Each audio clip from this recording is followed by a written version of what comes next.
Bienvenue dans votre rendez-vous mensuel pour échanger sur la formation et l'emploi. Dialoguer en direct avec des professionnels du secteur de l'emploi et de la formation. Cette émission est en direct. N'hésitez pas à poser vos questions dans le chat.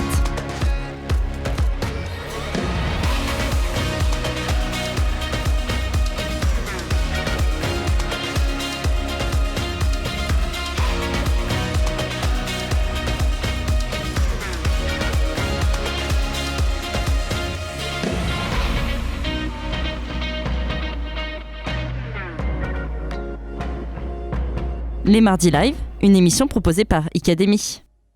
Bonjour à tous, bonjour Aurélie, bonjour Pierre-Louis, bonjour merci Agathe, beaucoup d'être sur le plateau du Mardi Live, première émission de la rentrée, donc vraiment très heureux de vous accueillir pour cette première dans nos tout nouveaux studios. Bienvenue à Toulon, bienvenue sur les plateaux d'Icademy. On est aujourd'hui avec vous pour parler des métiers de l'esthétique, de la coiffure, de la santé, du bien-être, notamment avec le groupe Sylvia Terrade, parce que vous faites partie tous les deux du groupe. Dans un premier temps, ce que je vous propose, c'est de vous présenter. Peut-être commencer par toi, Aurélie. Oui, alors bonjour à tous. Aurélie Aubin. J'ai intégré le groupe Sylvia Terrade en tant qu'élève en 2011, puis en tant que salariée en 2015. À l'école de Rouen en tant qu'enseignante. D'accord. Puis j'ai enseigné à l'école de Paris-Champs-Élysées avant de prendre la direction de l'école de Reims pendant 3 ans. Et je suis aujourd'hui au service qualité du groupe Sylvia Terrade. D'accord, merci beaucoup.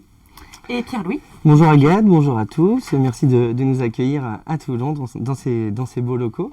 Donc moi, Pierre-Louis Rivalan, j'ai intégré le groupe Sylvia Terrade il y a maintenant 3 ans de ça. D'accord. Je m'occupe principalement de l'orientation en fait de nos futurs élèves, notamment via le billet donc de notre site internet lorsque les personnes font une demande d'information. Nous sommes amenés à les contacter pour pouvoir justement les orienter au mieux vers leurs futurs projets professionnels. D'accord.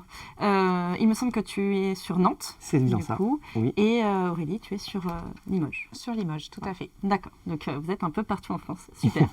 Est-ce que vous pourriez nous parler un petit peu plus du groupe Sylvia Terrade? Donc le groupe Sylvia Terrade fait partie du groupe Eureka, comme Icademy. Oui. Et donc c'est en ce sens aussi qu'on vous accueille aujourd'hui, c'est vraiment un plaisir. Est-ce que vous pourriez nous parler un petit peu plus du groupe et de ses composantes, comment s'organise votre structure? Oui, bien sûr. Donc le groupe Sylvia Terrade, on a intégré des écoles au sein du groupe depuis maintenant l'année 2013. Donc avec des écoles d'esthétique qui existent depuis 1939. D'accord. Nous avons démarré donc avec 5 écoles, notamment sur notre école de Lyon qui s'appelait Sylvia Terrade au départ, ainsi que sur notre école de Brive-la-Gaillarde. D'accord. Et d'où nous sommes passés aujourd'hui à 65 écoles du coup en Europe. D'accord. 61 écoles donc sur le territoire français. Une école sur Leeds et 3 écoles également en Suisse. Donc Leeds en Angleterre et en Suisse. C'est ça. Est-ce que vous pourriez nous parler également un petit peu plus des valeurs, des principes qui font l'essence du groupe Sylvia Terrade? Oui, alors le groupe Sylvia Terrade forme les élèves au diplôme d'État en esthétique, en coiffure, en métier de la santé également, comme la diététique, le secrétariat médical, la lunetterie également, le CAP petite enfance. D'accord. Donc un très grand nombre de formations, de diplômes d'État, également de certifications de qualification professionnelle, ce qu'on appelle les CQP, et des titres certifiants. D'accord, ok. Et justement, donc il y a plusieurs, vous avez parlé des différents domaines, esthétique, coiffure, santé. Est-ce que, j'ai compris aussi qu'il y avait différents niveaux. Est-ce que vous pourriez développer un petit peu plus les formations que vous proposez et les différents domaines? Oui, bien sûr. Nous, on va proposer réellement donc, tout type de formation, bien sûr, dans l'univers de la beauté, du bien-être et de la santé. Notamment pour l'esthétique, on peut démarrer à partir donc, du CAP esthétique jusqu'au bachelor. On va réellement essayer Bachelor, Bac plus 3. Bachelor, Bac plus 3, exactement, à suivre d'un BTS. Donc la personne, imaginons, souhaitant intégrer l'une de nos écoles peut démarrer, imaginons, par un CAP esthétique, que ce soit en format initial ou sinon via le billet de l'apprentissage, poursuivre vers un brevet professionnel également esthétique, ou sinon intégrer directement un bac pro esthétique pour poursuivre vers un BTS et également du coup un bachelor. Un bachelor. La possibilité surtout aussi à suivre, imaginons, d'un CAP ou d'un brevet professionnel, de pouvoir se spécialiser vers un titre professionnel, comme Aurélie le disait, des certificats de qualification professionnelle, comme pour s'orienter vers le milieu donc, du spa, de l'onglerie, mais également du maquillage. D'accord, donc un panel vraiment large de formation. Vous faites aussi de la coiffure. Complètement. De tout ce qui est santé bien-être, vous avez quelques... Voilà, vous pourriez développer un petit peu Oui, bien sûr, le même principe. Hein. Alors pour la coiffure, tout à fait, il y a le CAP. Le CAP coiffure qui peut être réalisé en formation scolaire, en apprentissage, les mentions complémentaires, le brevet professionnel coiffure.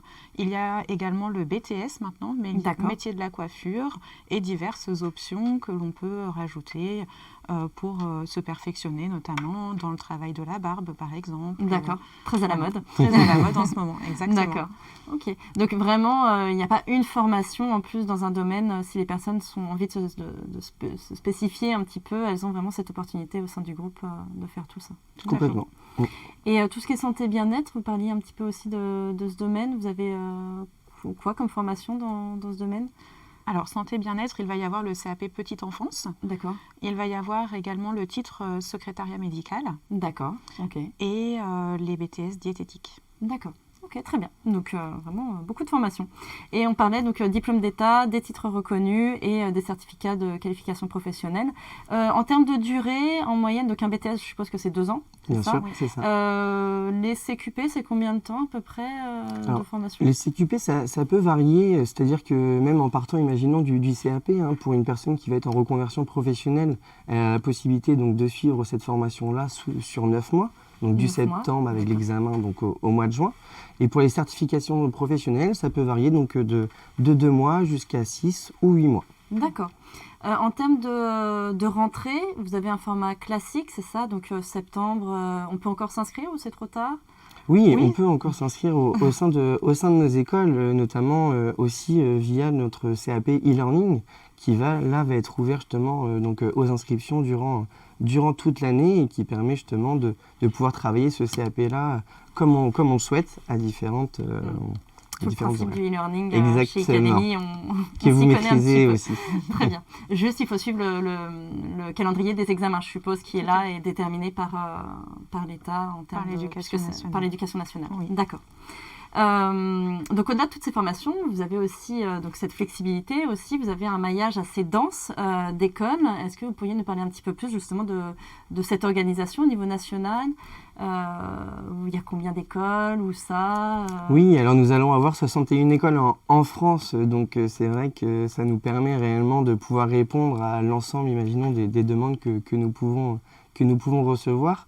Et ça permet justement à une école qui va peut-être être pas forcément spécialisée, que ce soit dans le domaine de la coiffure, de pouvoir justement trouver cette école-là à moins de 100 km aussi à côté de chez elle. J'imagine que toutes les écoles ne font pas toutes les formations ? Non, elles ne font pas toutes les formations. Ça nécessiterait d'avoir une grande équipe et de grandes structures. Donc effectivement, chacune propose le maximum de formations possible, mais il est tout à fait possible de changer d'école pour pouvoir faire un autre diplôme. Et c'est plutôt bien réparti sur le territoire pour que la personne puisse trouver une formation à environ 100 km du lieu de résidence. D'accord, ok. Mais parce que j'imagine qu'il faut quand même beaucoup de matériel dans ces métiers-là. Oui. Ça prend, j'imagine, aussi beaucoup d'espace aussi pour certains. D'accord. Exactement. D'ailleurs, on a des superbes structures avec des beaux salons d'application, des beaux instituts également, même des spas d'application, avec des dernières technologies, du matériel de qualité, ce qui permet aux élèves d'avoir des formations de vraiment de qualité. Sur du matériel de qualité. Très bien. En termes on parle de formation, de diplômes reconnus. Est-ce qu'il y a une démarche qualité aussi au niveau de formation, c'est-à-dire une reconnaissance peut-être au niveau du secteur d'activité, des entreprises, mais aussi de la part de l'État? Comment vous vous engagez dans ce genre de démarche? Alors oui, toutes les écoles sont inscrites dans la démarche qualité avec Calliope, D'accord. Datadoc également, et plus spécifiquement pour les formations, donc les diplômes d'État sont référencés par les référentiels de l'éducation nationale. D'accord. Les titres sont inscrits au registre national des certifications professionnelles, donc RNCP. D'accord. Et il y a certaines formations également qui sont inscrites chez France Compétences. D'accord, ok. Ça permet aussi d'appuyer vraiment la qualité de vos formations, j'imagine.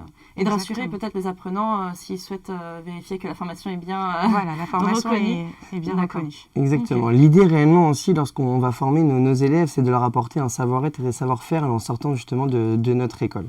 Donc notamment, comme Aurélie aussi le disait, vu que nous avons la possibilité de recevoir aussi du public donc, au sein des écoles, ça leur permet directement aussi d'apprendre les techniques et d'être fin prêtes directement à rentrer en entreprise suite à leur stage ou autre.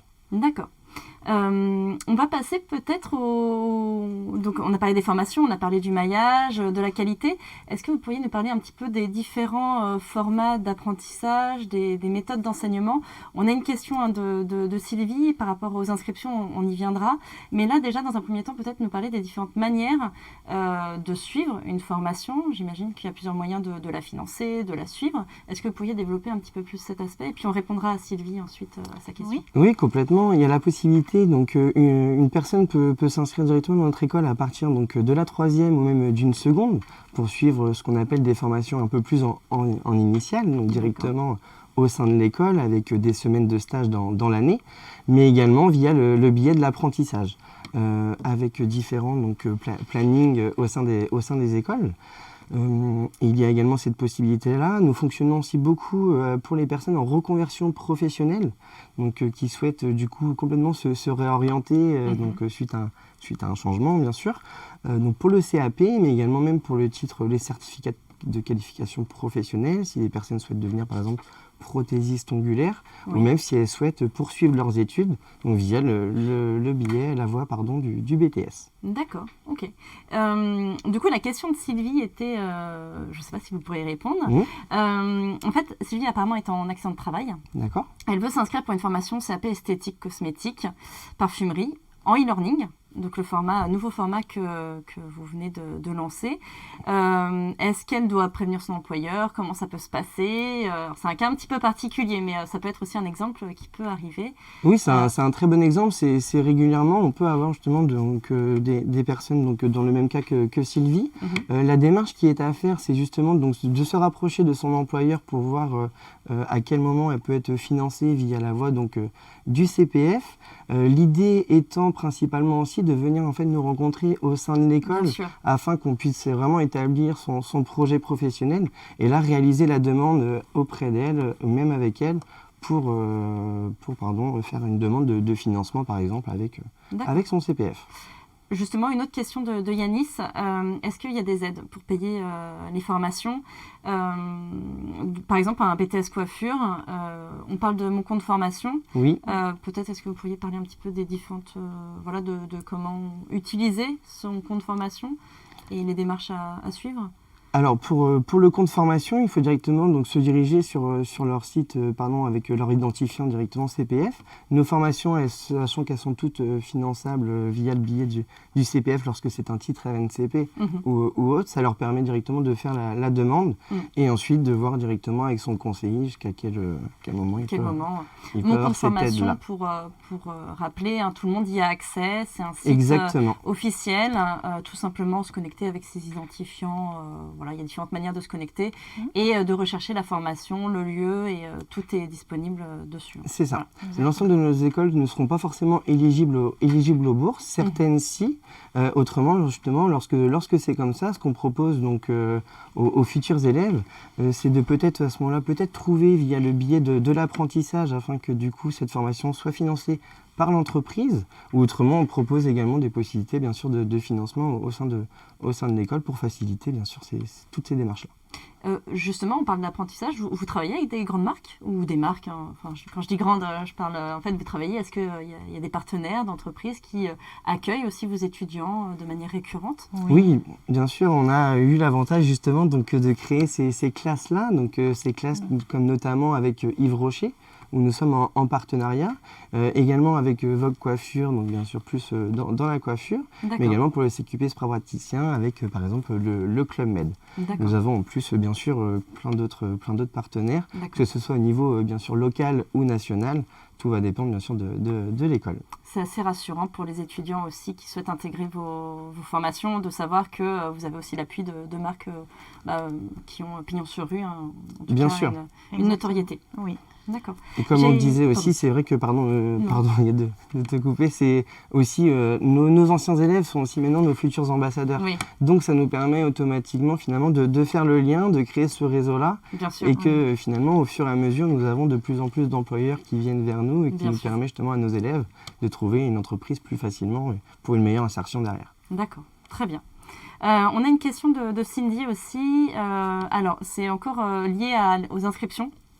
Je dirais, Cindy sort d'un master de psychologie, donc un bac plus 5 psychologie. Est-ce qu'elle a besoin d'un book pour s'inscrire, par exemple, dans une formation maquillage ou est-ce qu'elle doit faire plutôt un CAP esthétique voilà, au niveau de vos critères d'inscription, j'ai envie de dire, ou des prérequis, est-ce que c'est bien d'avoir ce genre de contenu, de book, ou comment vous sélectionnez vos apprenants ?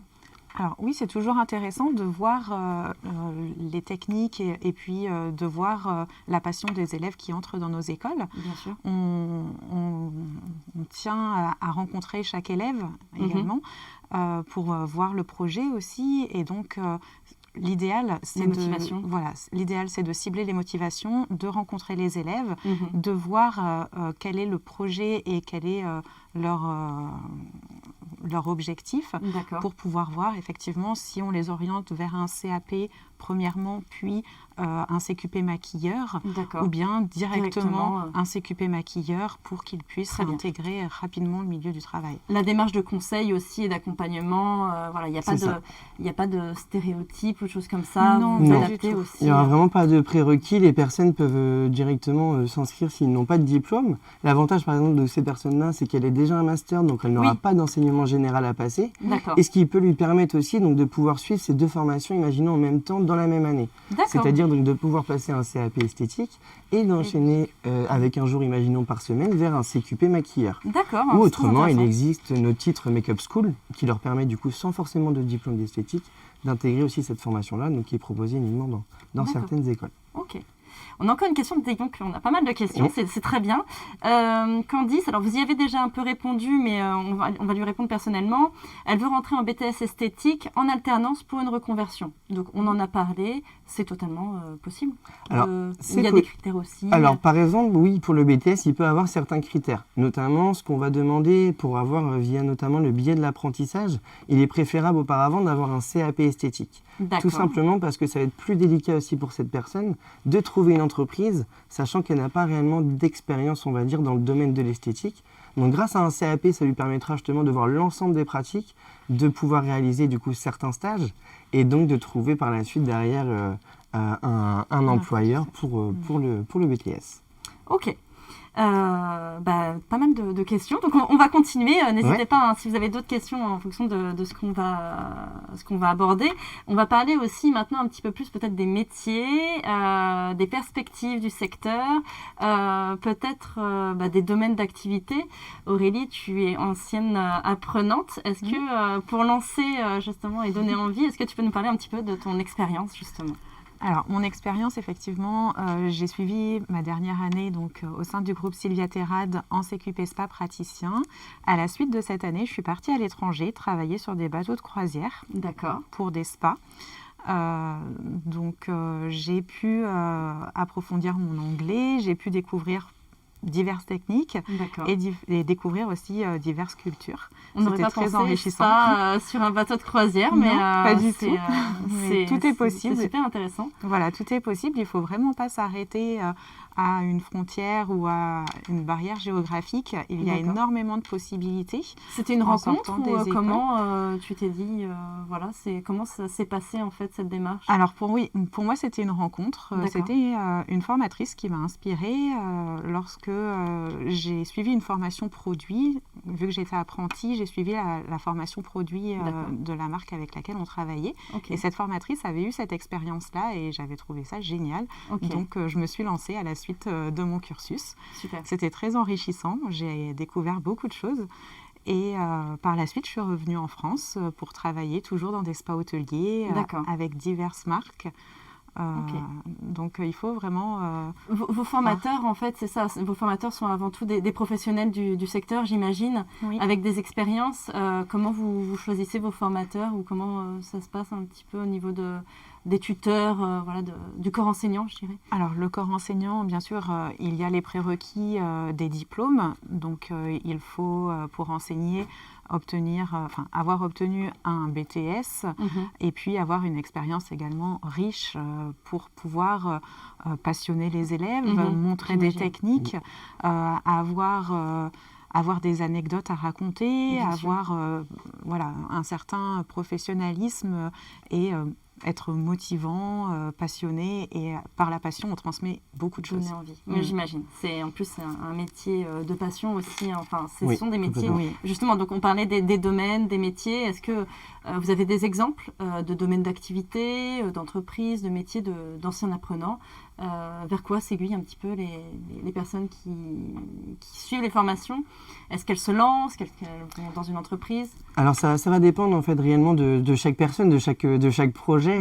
Pour la plupart, il faut savoir par exemple avec un CAP esthétique, le CAP esthétique peut leur permettre d'ouvrir leur propre institut de beauté. D'accord. Donc ça c'est quand même déjà très, très important à le savoir.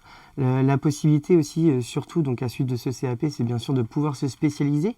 Et ça leur permettrait d'avoir davantage justement pour proposer davantage de prestations aussi au sein de l'institut. D'accord. Et pour par exemple le domaine de la coiffure, avec un CAP coiffure, on peut être coiffeur à domicile. Mais pour pouvoir ouvrir son propre salon de coiffure, il nous faudra passer un brevet professionnel à suivre donc du CAP. Ok. Justement, on parle du CAP esthétique. J'en profite pour rebondir sur la question de Noémie, qui parle de la formation CAP esthétique e-learning. Donc, vous venez de lancer. Il y a 18 jours de pratique. La problématique de Noémie, c'est est-ce que ça suffit vraiment pour 18 jours de pratique? Et est-ce que vous organisez des cours du samedi pendant une année, en fait, pour les gens qui travaillent, pour avoir un suivi un petit peu plus assidu? Comment se passe un petit peu... c'est pour rassurer, je pense, Noémie, sur l'aspect pratique, en fait, de ce CAP en e-learning.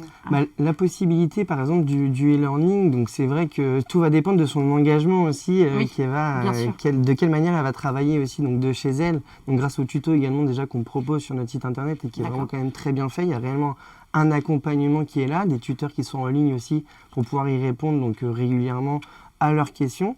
En plus de ça, en plus de ces 18 jours, on peut proposer des jours en plus, donc au sein directement de l'école, si par exemple il y a des techniques qu'ils n'ont pas pu maîtriser, et surtout pour pouvoir les rassurer avant le diplôme de fin d'année. D'accord. On conseille aussi aux élèves qui suivent la formation e-learning de réaliser des stages en entreprise. Ça va être très formateur et très bénéfique pour eux de se rendre compte de faire cette démarche. Exactement, de se rendre compte du milieu professionnel. Tout à fait. On a une question de Louane. J'en profite qu'on est encore un petit peu dans un temps question-réponse. Louane qui nous demande, sa fille est en 3e, elle a 14 ans. Elle voudrait passer en contrat d'apprentissage en coiffure l'année prochaine. Est-ce que c'est possible vu son âge? Oui. Alors, oui, c'est possible. Alors même si elle a un jeune âge et on pourra faire une convention de formation en attendant qu'elle ait l'âge requis pour signer un contrat d'apprentissage. 16 ans. Voilà. D'accord. 15 ans. 15 ans, il me semble. Très bien. 15 ans, et donc si elle n'a pas les 15 ans, en attendant, on pourra signer une convention, ce qui lui permettra de suivre les cours à l'école et d'aller sur le milieu de l'entreprise le reste du temps. D'accord. Merci beaucoup et merci Louane et tous les gens pour leurs questions. Donc on parlait des métiers. Est-ce que vous avez quelques anecdotes concernant des anciens apprenants ou voilà, des choses qui se sont passées qui pourraient être intéressantes de partager avec nos téléspectateurs? Oui, alors il y en a beaucoup d'anecdotes. Beaucoup d'anecdotes. Le plus sympa, en fait, c'est de retrouver les élèves sur le milieu du travail. En fait, nos anciens élèves, quand on les retrouve chefs d'entreprise, responsables, salariés, lors des visites de stage ou même lors des visites d'apprentissage, le fait qu'ils reconnaissent notre école, qu'ils reconnaissent nos valeurs et nos techniques, c'est toujours appréciable. Beaucoup aussi viennent nous rendre visite dans les écoles, viennent revoir les équipes, donc c'est vraiment une ambiance sympathique. Pour ma part, j'ai retrouvé une de mes premières élèves, Léa, qui est salariée du groupe Sylvia Terrade aujourd'hui. D'accord. Donc c'est toujours sympa. Vous embauchez vos anciens apprenants. Les meilleurs. Les meilleurs. Non, après, bien sûr, après c'est des parcours de vie, j'imagine. Chacun ses envies, des voyages. Tu en parlais aussi de ton expérience personnelle. Donc ça permet aussi ce genre de perspective et d'évolution, de reconversion. Donc c'est vraiment très intéressant. D'accord. On parle peut-être un petit peu comment vous vous organisez en interne. Est-ce qu'il y a des concours, des choses qui sont organisées, des événements? Est-ce que vous participez à des choses qui peuvent se passer à niveau national ou local? Est-ce que vous avez ce genre de... au sein de vos écoles, est-ce qu'il se passe Oui, bien sûr. Alors, c'est vrai que, notamment aussi par rapport à nos partenaires du coup national, l'entreprise Vela, qui propose donc des concours justement pour nos élèves et qui leur permettent ensuite de participer à différents défilés. Beaucoup de concours aussi make-up ou maquillage au sein des écoles, notamment pour les événements comme Halloween.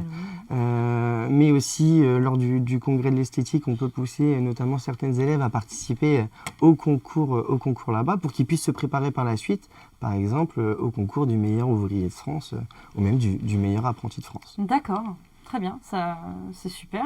Et est-ce que vous avez aussi... les écoles, il y en a beaucoup en France. Vous accueillez du public pour peut-être des tests comment ça se passe? Exactement. Alors, toutes les écoles accueillent du public. Il suffit juste de prendre un rendez-vous sur le logiciel Planity. Sur votre site internet, du coup? Alors, il y a un lien sur le site internet ou sinon directement sur le site Planity. Vous pouvez sélectionner l'une des écoles Sylvia Terrade, sélectionner la prestation et la prestation sera réalisée par un élève, toujours accompagné d'un professeur, bien sûr. Prestation, du coup, ça comprend quoi? Qu'est-ce qu'on peut faire? J'imagine que ça dépend de l'école, mais... Oui, voilà, tout dépend de l'école et des formations que l'école propose, mais ça peut être une prestation en coiffure, donc un brushing, une coupe, des mèches, une couleur, une coiffure, même une coiffure événementielle. D'accord. Et puis en esthétique, ça peut être une épilation, un soin visage, un soin du corps, des maquillages, tout ce qui est manucurie, beauté des pieds, tout le stylisme ongulaire également. D'accord. Voilà. Ok. Donc, et il me semble, vous organisez un petit événement pour le mois d'octobre lié à ça? Oui. Alors, ça fait 3 ans maintenant que Octobre Rose est présent au sein des écoles Sylvia Terrade. D'accord. Donc, les écoles consacrent des journées de clientèle pour Octobre Rose, où tous les fonds récoltés sont reversés pour la Ligue contre le cancer, la Fondation de Paris. Super, super. Donc en fait, on prend rendez-vous, on paye la prestation. Donc la prestation, c'est toujours moins cher qu'une prestation, je suppose, par un professionnel. Oui. Et tout est reversé à la Ligue. Exactement. Ok. J'ai entendu dire aussi qu'il y avait des petits t-shirts ou des Oui, petits, également, on peut proposer donc, des prestations comme les t-shirts et qui est également pareil, tout reversé à l'association. Donc ne pas hésiter à se présenter, ou en tout cas demander des renseignements dans toutes les écoles. Dans toutes les écoles, vous pouvez France, directement nous contacter. Et du 1er octobre au 31 octobre. C'est ça. Super.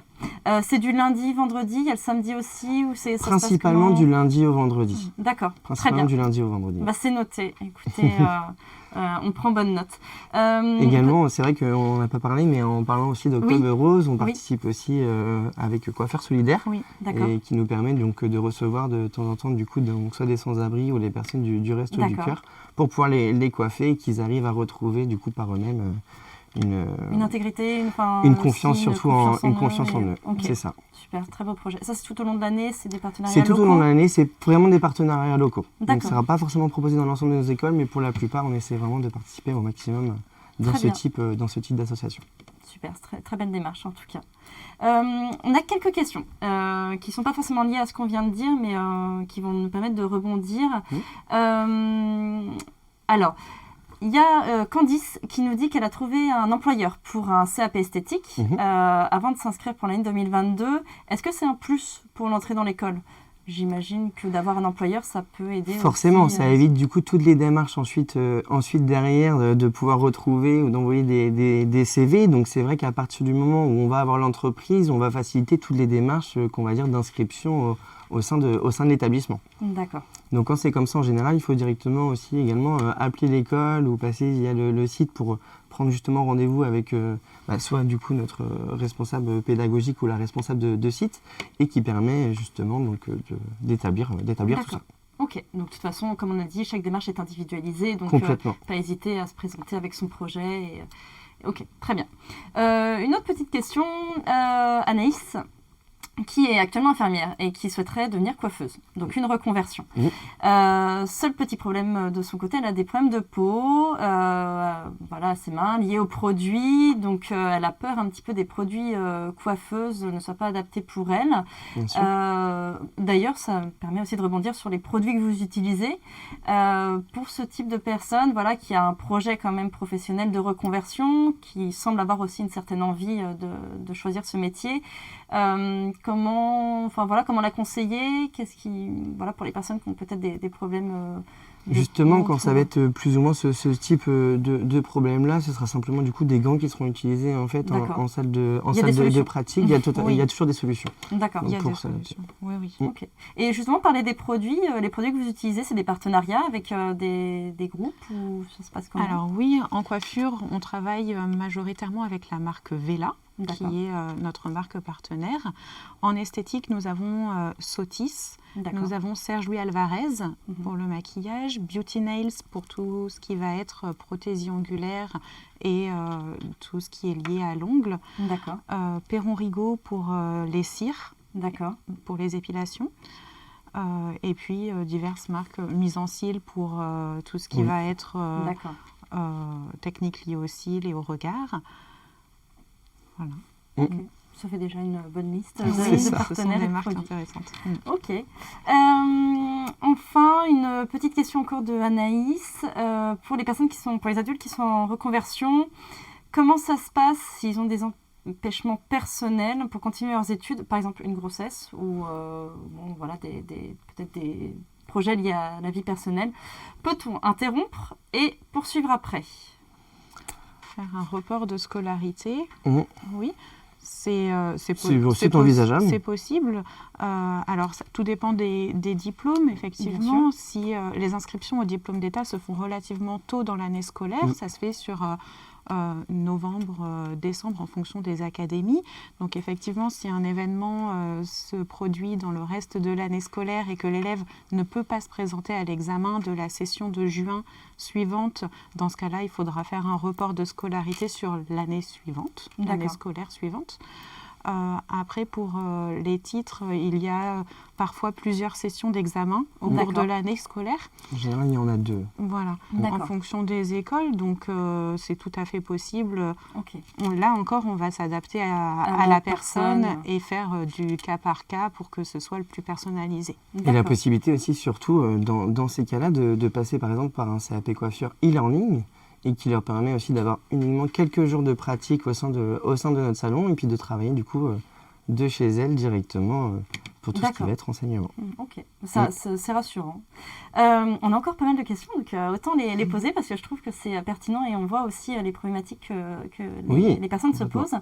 Louane qui pose une question, est-ce que vous tenez compte des résultats scolaires des années collège pour entrer dans votre établissement? Est-ce qu'il faut, il y a un dossier à constituer? Comment vous... Alors on a parlé d'individualisation, mais est-ce que vous prenez en compte ce genre notes de la scolarité passée. Tout va dépendre aussi vers quel type de formation réellement elle va vouloir s'orienter. En général, réellement, ce qu'on va regarder, c'est principalement aussi la motivation de l'élève. Parce qu'il se peut, on ne sait pas non plus ce qu'elle a pu vivre, imaginons, durant le collège. Et comme on le disait aussi tout à l'heure, c'est des métiers de passion. Donc lorsqu'on arrive justement dans ces métiers de passion-là, notre intégration n'est pas la même aussi au sein de l'école et on a davantage aussi envie de travailler. Par contre, sur lesquels on va principalement s'attarder, ce sera quand même les appréciations. D'accord. Voilà. Ok. Donc, c'est important, mais ça ne fera pas tout non plus. Ça ne fera pas tout. D'accord. Et encore une petite question, et puis après on poursuivra. Une question de Sylvie qui nous demande quelle est la différence entre le soin confort et le CAP esthétique en e-learning. Très bien. Alors le soin confort, c'est vrai que ce sera complètement différent, si vous voulez. Parce que le soin confort, ce sera un titre, mais qui n'est pas au registre du coup RNCP, à l'inverse du CAP esthétique qui permet directement d'établir ce projet-là, donc pour devenir esthéticienne, principalement esthéticienne. Et le titre soin confort, ce sera plus pour apporter, on va dire, une spécialité en plus, pour se rapprocher un petit peu plus donc, des personnes peut-être en difficulté et donc apporter justement ce bien-être-là et pour redonner confiance aux personnes plus ou moins un peu plus en difficulté. D'accord, merci pour cette réponse et merci à Sylvie pour sa question.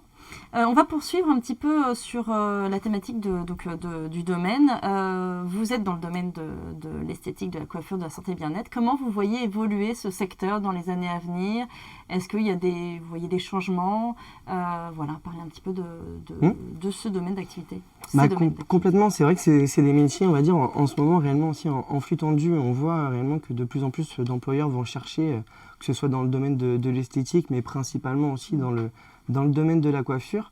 Donc on peut dire que oui, ce sont des métiers qui se portent bien. D'accord. Notamment au niveau des formations, on le voit notamment par rapport à notre taux d'insertion professionnelle qui est de 51% et on va dire 30% de ces élèves ensuite vont poursuivre aussi les études. D'accord. Donc ce n'est pas rien, quand même une personne sur deux qui trouve directement du travail à suivre d'un CAP. Donc, et puis surtout aussi la possibilité, c'est pour ça qu'on essaye aussi de s'adapter, notamment via le biais de la Summer Academy, qui permet justement de se développer davantage justement en langue internationale, notamment en anglais. Summer Academy, donc à Leeds. À Leeds, exactement, et qui leur permet surtout aussi, par exemple, de découvrir des techniques anglaises. D'accord. Aussi. Internationales et de s'ouvrir aussi à d'autres pratiques. D'accord. Est-ce que, donc vous parliez des chiffres, une personne sur deux trouve un emploi après. Est-ce que, en termes de pourcentage d'apprenants en alternance et d'apprenants en formation plutôt continue, qu'est-ce qui fait plus la balance ? On doit être entre 30 et 40% d'élèves qui sont en alternance et le reste en formation continue et scolaire. Donc c'est vrai que l'apprentissage maintenant occupe une bonne part de formation. Et c'est très bien, c'est une très bonne formation. Ça permet aux élèves d'avoir des techniques très professionnelles et d'être directement propulsés sur le marché. Donc c'est très bien comme formation. Oui, on parlait tout à l'heure de réseaux d'entreprises, Club Med, Yves Rocher, ce genre d'entreprise aussi qui travaillent avec vous dans le cadre de vos formations. Enfin, c'est une gage de qualité. J'avais une question aussi en termes de chiffres. Quelle est la part de femmes-hommes parce que c'est vrai que on parle souvent des métiers esthétiques, coiffure très féminins, mais j'imagine qu'il y a quand même beaucoup d'hommes aussi. Alors bien sûr, on va avoir des hommes au sein de nos écoles, et d'ailleurs de plus en plus. Alors c'est vrai que pour l'instant, on va dire, on n'est pas réellement à la parité, on est sur du 90 et 10. D'accord, oui. Donc 10% d'hommes encore qui vont se diriger, et même justement de plus en plus vers le domaine aussi du make-up, mais également aussi dans le domaine du spa praticien. D'accord, très bien. On a parlé aussi des inscriptions par rapport aux questions qui nous ont été posées, mais demain, je souhaite faire une formation. Ma première démarche, quelle est-elle en fait pour m'inscrire? Je me présente dans une école. Exactement. Soit la possibilité de contacter directement l'école afin de fixer un rendez-vous justement avec la responsable pédagogique ou la responsable de site. Ou également en réalisant une demande d'information sur notre site internet, Groupe Sylvia Terrade, où elle sera amenée à être contactée directement dans la journée pour déjà établir un petit peu son projet professionnel et de trouver un créneau afin que la responsable de site puisse rencontrer cette future élève. D'accord, très bien. Après, les élèves ont aussi la possibilité de se rendre à l'une des journées portes ouvertes au sein de nos établissements. Toutes les écoles organisent plusieurs journées portes ouvertes et donc elles sont toutes référencées sur le site internet en fonction des écoles. Donc les personnes peuvent prendre rendez-vous pour ces journées ou bien directement, comme disait Pierre-Louis, se présenter. Vous êtes très présent sur les réseaux sociaux aussi. J'ai cru voir, de toute façon, c'est vrai que vous avez des très jolis réseaux sociaux avec des très belles images. Donc j'imagine vous suivre aussi sur les réseaux pour connaître les actualités de ce qui se passe au sein du groupe. Exactement. On aime justement pouvoir communiquer aussi sur le fait, parce que chaque école aussi a des fois des différents projets dans l'année, donc c'est vrai qu'on n'est pas rentré dans tous les détails des différents concours qu'on peut proposer. Et grâce justement à nous suivre sur les réseaux sociaux, ça permet de voir toutes ces actualités-là et voir surtout le travail de nos élèves, ce qu'elles vont réaliser durant toute l'année. Super, une certaine fierté aussi, j'imagine. Oui, complètement, parce que c'est toujours un plaisir aussi pour les élèves de voir en fait ce qu'elles sont capables d'accomplir en fait entre septembre lorsqu'elles vont arriver et lorsqu'elles vont sortir directement de ce cursus-là. Le chemin parcouru, c'est toujours plaisant aussi pour nous de voir cette réussite-là. Ok. On a encore quelques petites questions. Les 18 jours en e-learning dont on parlait, les 18 jours de pratique sur le CAP, c'est ça, de stage. Combien d'heures ça fait à peu près? Mais on est sur une moyenne de 7-8 heures par jour. Exactement. C'est des journées directement de 7 heures. De 7 heures directement à l'école avec un professeur. Ok. On a une question d'Anaïs. Quel est le salaire moyen d'une coiffeuse débutant? C'est vrai qu'on peut, alors je ne sais pas si vous avez ce genre d'informations, mais donner des tranches de rémunération des différents métiers. Est-ce que vous avez ce genre de données partagées? Ça va surtout beaucoup dépendre en fait de l'entreprise dans laquelle elle va travailler. Donc donner des données exactes en toute honnêteté, là on ne va pas avoir vraiment les chiffres moyens. Tout va dépendre de la rémunération en fait clairement de l'entreprise. Mais lorsqu'on va être salarié débutant, il faut s'attendre quand même aux alentours du coup d'un SMIC, entre un SMIC et 1500 euros. Après, c'est des activités qui permettent aussi d'avoir une petite partie auto-entrepreneur aussi, ou de se déplacer chez les gens. Voilà, c'est un domaine d'activité qui permet, j'imagine, ce genre de démarche. En plus, oui. Et puis, ça dépend aussi si on va travailler à l'étranger, je suppose, dans certaines marques. Enfin, voilà, il y a beaucoup de données qui font qu'on ne peut peut-être pas donner de salaire moyen. En fonction du lieu aussi. Surtout le lieu, bien sûr, le lieu géographique peut jouer principalement. Oui, ça va pouvoir... Si c'est plutôt dans une grande ville ou plutôt en campagne. Tout à fait. Ok. Est-ce qu'on peut parler un petit peu de l'avenir du groupe Sylvia Terrade, dans le sens où voilà, vous avez une histoire aussi, mais comment vous voyez évoluer le groupe dans les années à venir? C'est lié au secteur, j'imagine, mais est-ce que vous pourriez nous parler un petit peu plus de ça? Développement international? Oui, le développement international, c'est vrai qu'on a essayé déjà de le faire développer là, durant cette année en proposant justement davantage de bachelors au sein de nos écoles.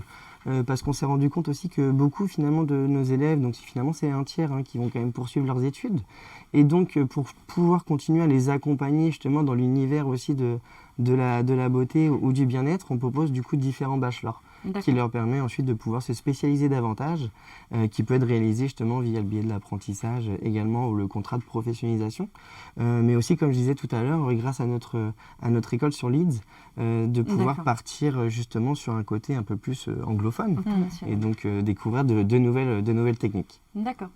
C'est ce que tu as fait en fait, partir à l'étranger. Tu étais parti en Angleterre en plus. Alors oui, la formation avant d'intégrer les bateaux de croisière se faisait en Angleterre. C'était pas par le biais de Leeds, mais c'était plutôt en interne avec la société pour laquelle je travaillais. Effectivement. Et c'est très enrichissant d'approfondir son anglais professionnel et découvrir aussi les techniques qui sont parfois différentes de celles qu'on peut apprendre. Tu n'étais pas qu'avec des Anglais, tu étais aussi avec d'autres personnes de différentes nationalités, j'imagine. Exactement, oui. D'accord. Ok. Oui.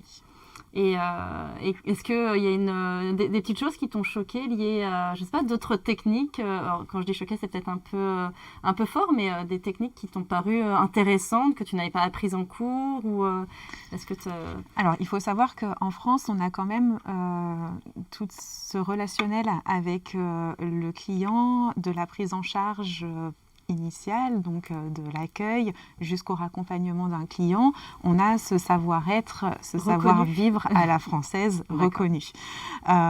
Donc, pour le coup, c'était un réel avantage. D'accord. Là où j'ai beaucoup appris de mes collègues, notamment de mes collègues asiatiques, sur les techniques de modelage, elles sont très très performantes sur ce domaine. C'est une réelle culture en Asie de masser, donc toutes ces techniques-là sont très très intéressantes et on a beaucoup à apprendre. Un partenariat avec des écoles en Asie. D'accord, super. On a encore quelques questions. Vous avez parlé, une question de Magali, vous avez parlé de stage, d'apprentissage. Qu'est-ce que vous conseillez pour des élèves qui arrivent de 3e, donc encore collège? Est-ce que c'est plus pertinent de faire de l'apprentissage ou pour être plus longtemps dans le monde du travail ou juste des stages? Je pense que la question c'est, est-ce que c'est à cet âge-là, donc quand même assez jeune, de se lancer directement dans l'apprentissage ou peut-être de commencer une formation avec des stages et de se lancer dans l'apprentissage après? C'est ça, en fait, ça peut réellement être les deux. Tout va dépendre aussi, bien sûr, de la maturité de cette personne-là. L'avantage, c'est que même si, imaginons, elle ne suit pas le cursus de l'apprentissage, grâce au bac professionnel où on peut avoir 8 semaines de stage aussi dans l'année, ça lui permet de découvrir 2 entreprises aussi chaque année, donc dans l'univers de l'esthétique, par exemple, et par la suite, justement, de partir vers la voie de l'apprentissage au sein du BTS. Donc peut-être commencer par des périodes de stage, de toute façon. Oui, afin de bien découvrir le métier de l'esthétique et pour pouvoir aussi savoir justement vers quel type de domaine elle souhaite s'orienter. C'est vrai que l'apprentissage, c'est une fois qu'on est dans une entreprise, on reste la durée du contrat dans l'entreprise. Tout à fait. D'accord. Après, c'est vrai que ça dépend vraiment du profil de l'élève, puisque si c'est une élève qui n'aime pas trop aller à l'école, mais qui est plus manuelle, qui a envie de travailler, qui a envie d'intégrer une entreprise, une équipe, là pour le coup ce sera plus l'apprentissage et elle progressera énormément de ce fait-là plutôt que d'être à l'école. Tout dépend vraiment du profil de l'élève. Et puis il y a un critère aussi important, c'est que l'apprentissage, il y a une rémunération. Exactement. Et le stage, il n'y en a pas.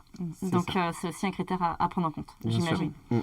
Encore des questions de Noussi qui nous dit comment prendre rendez-vous avec un responsable pédagogique? On en a déjà parlé. C'est ça. Mais directement via une demande d'information sur notre site internet pour l'école qui la concerne, l'école la plus près de chez elle ou en fonction de la spécialité qu'elle souhaite choisir, ou en contactant directement l'école ou sur le site internet, vous avez aussi directement les coordonnées de l'établissement. Voilà, tout simplement. Tout simplement. Une question de Noémie qui est intéressante. Le CAP, toutes les questions étaient intéressantes, mais pertinente aussi celle-ci. Le CAP esthétique est-il reconnu pour exercer en Suisse où il faut faire une équivalence de diplôme? Alors, je pense que la Suisse ou les autres pays, est-ce que les diplômes reconnus, les titres, si quelqu'un a envie de partir à l'étranger, comment ça se passe? Est-ce qu'il faut faire des équivalences?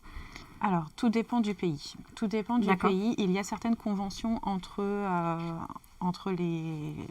les éducations, l'éducation nationale française et le pays dans lequel l'élève veut se diriger.